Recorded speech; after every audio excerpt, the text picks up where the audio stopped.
Hello everyone, मैं संध्या वर्मा आपका स्वागत करती हूँ हमारे यूट्यूब चैनल शिक्षक परिवार में। आज हम पढ़ेंगे प्रोटोजोआ के बारे में।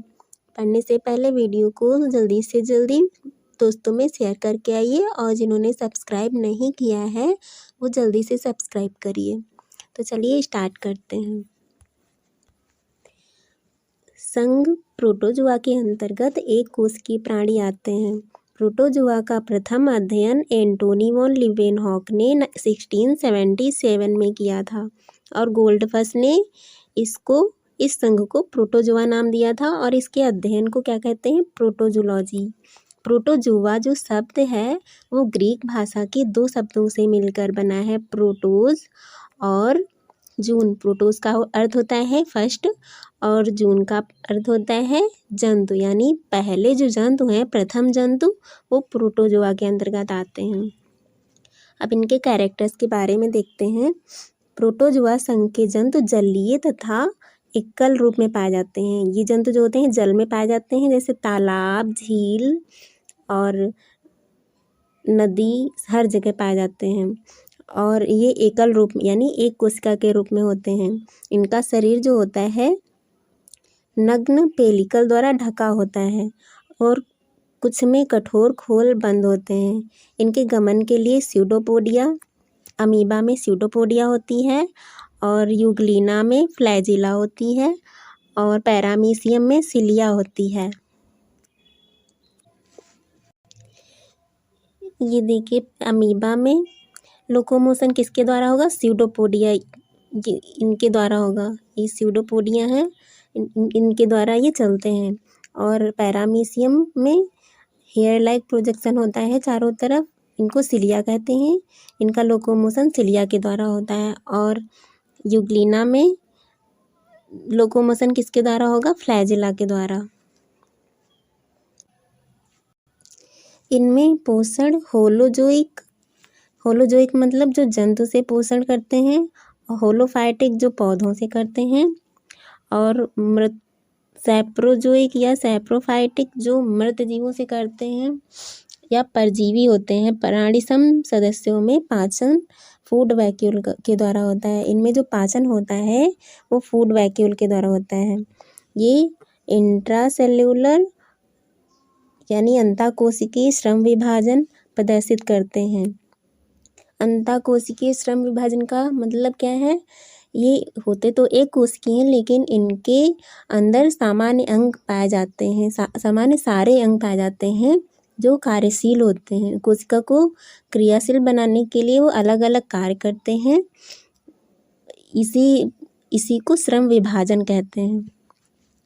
इनमें उत्सर्जन कॉन्ट्रैक्टाइल वैक्यूल यानी संकुचनशील रिक्तिका अथवा शरीर की सतह के द्वारा होता है। इनमें जनन अलैंगिक या लैंगिक होता है। जनन के लिए या प्रतिकूल वातावरण दशाओं में सुरक्षा के लिए परिकोष्ठन इनसिस्टमेंट की व्यापक क्षमता होती है। परिकोष्ठन का मतलब क्या होता है?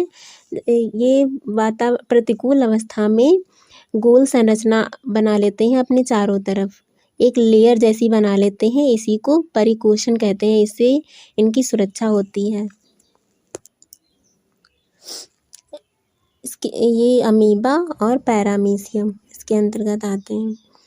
क्लासिफिकेशन। गमनीय अंगों के आधार पर संघ प्रोटोजोआ को 4 वर्गों में विभाजित किया गया है, यानी लोकोमोशन के आधार पर प्रोटोजोआ को 4 वर्गों में विभाजित किया गया है। पहले आते हैं मैस्टिगोफोरा या फ्लैजिलिएटा, यानी जिसमें फ्लैजिला पाई जाती है वो फ्लैजिलिएटा क्लास के अंतर्गत आएंगे। इसके अंतर्गत ट्राइपेनोसोमा और लीशमानिया, यूग्लिना भी इसी के अंतर्गत आ जाएगा। ट्राइपेनोसोमा और लीशमानिया किसके अंतर्गत आएंगे? मैस्टिगोफोरा के अंतर्गत। और सार्कोडिना इसके अंतर्गत अमीबा और एंट अमीबा आएंगे। इसमें चलन किसके द्वारा होगा? स्यूडोपोडिया के द्वारा। और स्पोरोजोआ, इसमें प्लाज्मोडियम आएगा। स्पोरोजोआ में लोकोमोटरी ऑर्गन नहीं होते हैं। ये क्वेश्चन बहुत बार पूछा गया है कि स्पोरोजोआ में किसके द्वारा लोकोमोशन होता है। लोकोमोशन इसके द्वारा होता ही नहीं है, लोकोमोशन ऑर्गन इसमें नहीं पाए जाते हैं, इसीलिए इसमें लोकोमोशन नहीं होता है। अगर क्वेश्चन आए तो नन ऑफ दीज वाला ऑप्शन इसमें होगा, क्योंकि इसमें कोई ऑर्गन ही नहीं होता है लोकोमोशन का। और सिलिएटा क्लास में पैरामीशियम, वोर्टिसेला और ओपेलाइना। सिलिएटा के अंतर्गत पैरामीशियम, वोर्टिसेला और ओपेलाइना आएंगे। पैरामीशियम में सिलिया पाई जाती हैं चारों तरफ हेयर लाइक, इसीलिए सिलिएटा क्लास में आएंगे। अब हम अमीबा के बारे में पढ़ते हैं। अमीबा की खोज जो है रोजेल वॉन रोजेनहॉफ ने की थी 1755 में। इसका शरीर जो होता है प्लाज्मा लीमा से ढका होता है। प्लाज्मा लीमा उत्सर्जन व श्वसन दोनों का कार्य करता है। अमीबा में स्यूडोपोडिया द्वारा गमन होता है, यानी स्यूडोपोडिया इसमें लोकोमोटरी ऑर्गन होता है जो चलने में सहायक होता है। अमीबी गति का सॉल जेल सिद्धांत जो है वो हाइमन ने दिया था। अमीबा में परासरण संकुचनशील रिक्तिका यानी कॉन्ट्रैक्टाइल वैक्यूल के द्वारा होता है। अमीबा में कंकाल नहीं पाया जाता है। अमीबा को आसुत जल में रखा जाए तो संकुचनशील रिक्तिका बहुत तेजी से कार्य करती है। यदि अमीबा को नमक के पानी में रखा जाए तो संकुचनशील रिक्तिका गायब हो जाएगी। आसुत जल में रखने पर जो रिक्तिका होगी वो फूल जाएगी, बाहर का जो पानी है वो इसमें भर जाएगा, जिससे कि डायस्टोल स्थिति में आ जाएगी। और अगर नमक के पानी में इसको रखेंगे तो इसके अंदर का जो पानी है वो बाहर निकल जाएगा, जिससे कि ये सिस्टोल अवस्था में यानी पिचक जाएगी, रिक्तिका गायब हो जाएगी, इसके अंदर का पानी निकल जाएगा नमक के पानी में रखने पर। अमीबा में पोषण की विधि होलोजोइक होती है। प्राणी समभोजी। अमीबा बछकाड़ू क्रिया की विधि द्वारा भोजन ग्रहण करता है, फाइगोसाइटोसिस के द्वारा। अमीबा में अलैंगिक जनन द्विविखंडन विधि द्वारा होता है, 2 खंडों में विभाजित हो जाता है। अमीबा भोजन कैसे ग्रहण करता है? जैसे मान लो कोई फूड पार्टिकल यहाँ पे आया तो ये स्यूडोपोडिया को ये चारों तरफ से ऐसे करके ये इधर घेर लेंगे और इधर ये साइड बंद हो जाएगी, और ये फूड वैक्यूल के द्वारा इसका भोजन का पाचन हो जाएगा। और इसको भोजन को पचाने के लिए जो एंजाइम होते हैं कौन कौन से होते हैं? ट्रिप्सिन, पेप्टिन और एमाइलेज एंजाइम के द्वारा भोजन का पाचन होता है। बाद में पचा हुआ भोजन जो होता है सेल के अंदर प्रोटोप्लाज्म में बदल जाता है। अमीबा की इस अमीबा में एक फूड वैक्यूल पाई जाती है, और ये जो होता है ये स्यूडोपोडिया होती है, और ये प्लाज्मा सॉल होता है, ये प्लाज्मा जेल होता है यहाँ पे इसके चारों तरफ, और ये एक्टोप्लाज्म बाहर की लेयर होती है, और ये कॉन्ट्रैक्टाइल वैक्यूल होती है, ये यूरोइड, और ये वाटर वैक्यूल।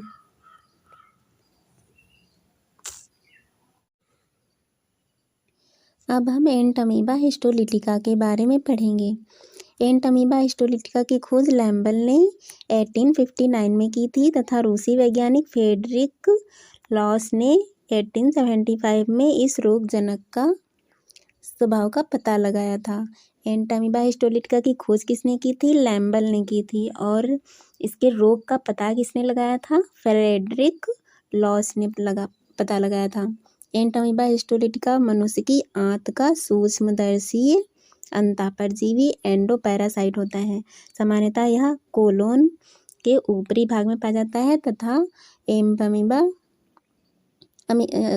यह अमीबी पेचिस या आंद्री अमीबियासिस रोग उत्पन्न करता है। ये जो होता है ये पेचिस रोग उत्पन्न करता है। और एंट अमीबा जिंजी वाले जो होता है वो मसूड़े में होता है, उससे पायरिया हो जाती है, तो वहाँ पे एंट अमीबा जिंजीवालिस अमीबा पाया जाता है। और आंत में कौन सा पाया जाता है? एंट अमीबा हिस्टोलिटिका।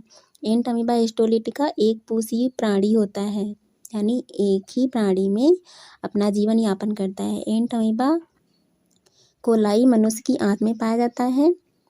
यह रोगकारी नहीं होता है, लेकिन यह आंत की गुहा में रहते हुए पाचन संबंधी जटिलताएं उत्पन्न कर सकता है। एंट अमीबा जिंजीवाइलिस मुख के अंदर प्रायः दांतों व मसूड़ों के बीच में पाया जाता है। यह मनुष्य में पायरिया रोग फैलाता है। इसका संक्रमण एक मनुष्य से दूसरे मनुष्य में चुंबन या भोजन द्वारा फैलता है।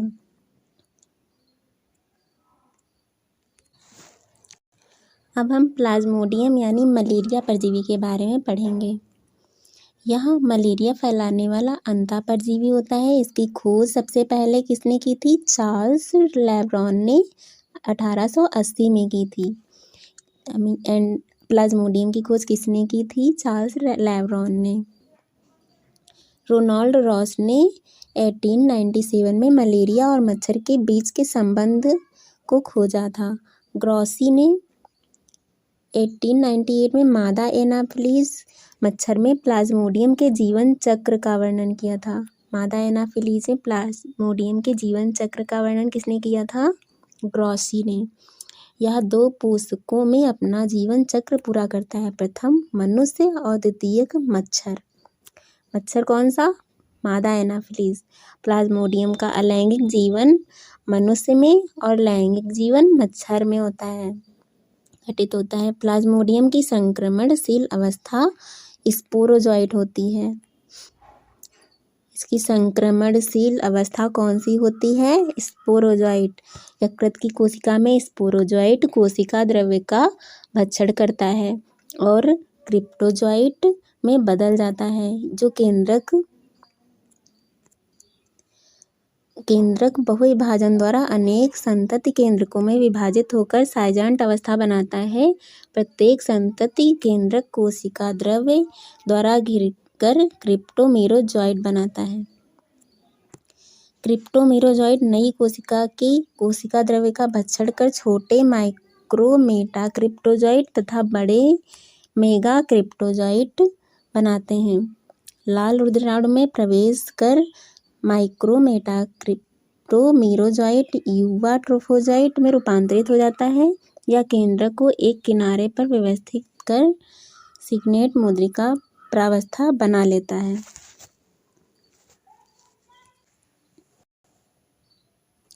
ट्रोफोजोइट से स्रावित एंजाइम द्वारा रुधिराणु की हीमोग्लोबिन का ग्लोबिन प्रोटीन तथा रंगा पदार्थ हीमेटिन तथा प्रोटोगठन होता है। हीमेटिन विषैले अपाच से छोटे छोटे कणों के रूप में कोशिका द्रव्य में इकट्ठे हो जाते हैं, जिन्हें हीमोजोइन या मेलानिन कणिकाएं कहते हैं। अमीबीय ट्रोफोजोइट वृद्धि कर साइजांट तथा तत्पश्चात उसके पश्चात मीरोजोइट या साइजांट बनाता है। लाल रुधिराणुओं से मिलकर मीरोजोइट युग्मक जनक बनाते हैं।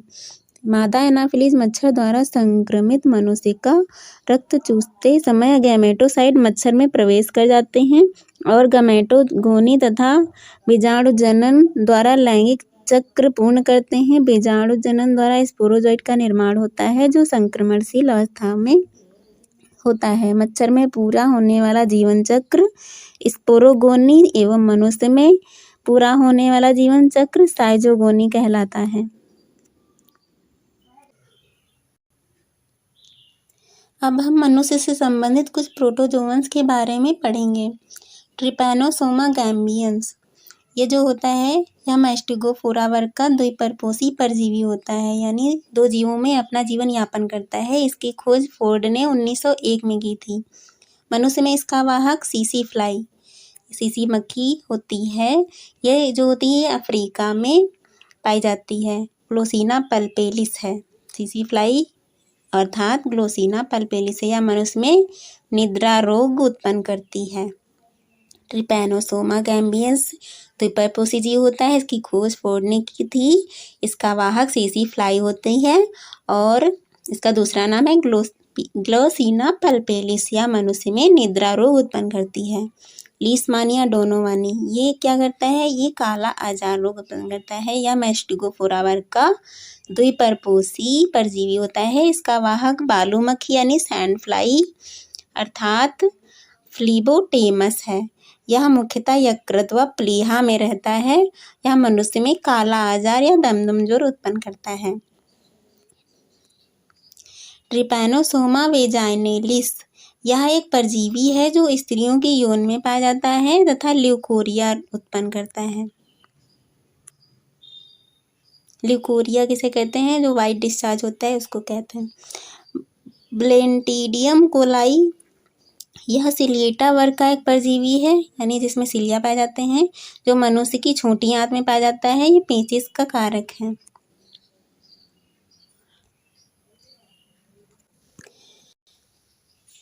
तो आज हमने प्रोटोजोआ के बारे में पढ़ा। अगर आपको ये वीडियो अच्छा लगा है तो लाइक, सब्सक्राइब एंड शेयर करें। Thanks for watching. Thank you everyone.